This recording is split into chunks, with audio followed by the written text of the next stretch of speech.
it's July, but it's time for the June wrap up. So I read 3 books in June. That is 2 less than I wanted to read, but I have been doing school and honestly, I just didn't like the other two. First book I want to talk about is Special Topics in Calamity Physics by Marisha Pessl. Alright, this book, it took me like 2 weeks to finish it. It is a big book, but not as, it shouldn't have taken me this long, but oh my stars! This book is so pretentious. And I am a fan. I can be rather pretentious. But this book is like, no. She uses these winded metaphors and she does not develop any characters. She rambles for pages and pages and pages about nothing and then expects you to care about something. I admit it did keep me interested, but I could easily put it down. Like, I did not mind waiting a couple days to pick it back up. And that's never a good sign.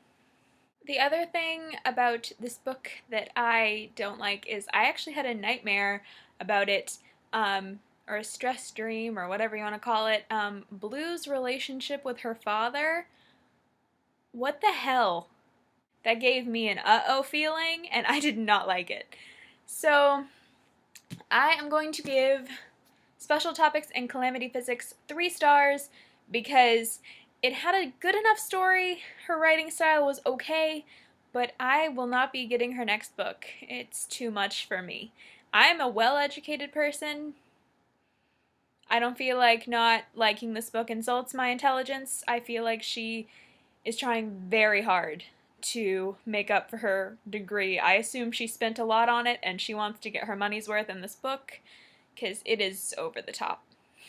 The next book and last book that I got to was Ripper by Stefan Petrusha.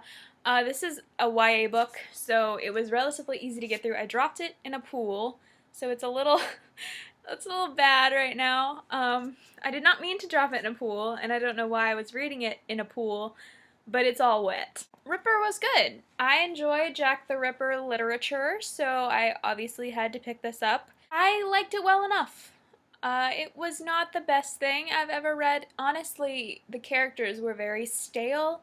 There were 2 mildly well-developed characters, and the rest of them were paper flat. Just super flat, very stagnant. I think he wanted you to focus more on the action, and when the action didn't grab me, I was looking for characters to grab me, and there was nothing to grab onto.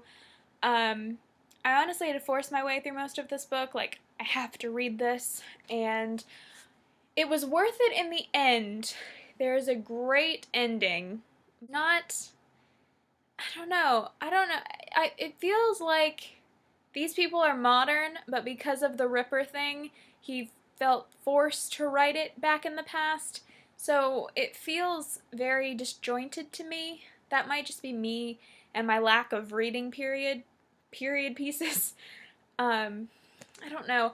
It just didn't click with me that this was, I kept forgetting they were in the 1800s, so, that's not great if you can't cement your time period. The only thing that kept me remembering was the fact that Jack the Ripper, the murders were in 1888, so this was 1890s.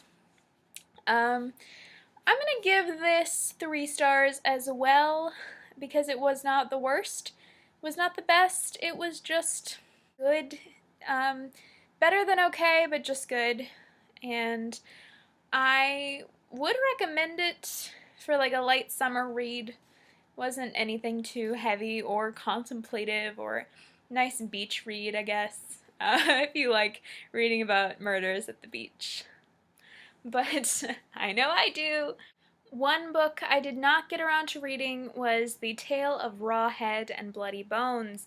I picked it up and I read about 50 pages of it and I put it right down, and I don't know if I will be picking it back up. Okay, that sums it up for my wrap-up. I apologize if I mentioned a book that you wanted a review on and I did not get to it. I may try again next month with that, but it's not looking great. So there's your review, is I'm struggling to pick it back up. Regarding my July to be read thing, I have quite the haul right now, but I am waiting for 2 more books to come in the mail, and since tomorrow is the 4th of July, mail won't be running in America because we're too busy celebrating America. As soon as those books come in the mail, I will make my July to be read video. That's all for today, so I hope you guys have a great day. I hope you enjoyed this, and if any of the books that I mentioned appeal to you, they weren't horrible, so I would check them out. Don't take my word for it. I apologize again for being super negative, but none of these tickled my fancy, except for Dear Lucy. Go watch my review of Dear Lucy if you haven't already. I loved it. Thank you for watching, and I will see you soon.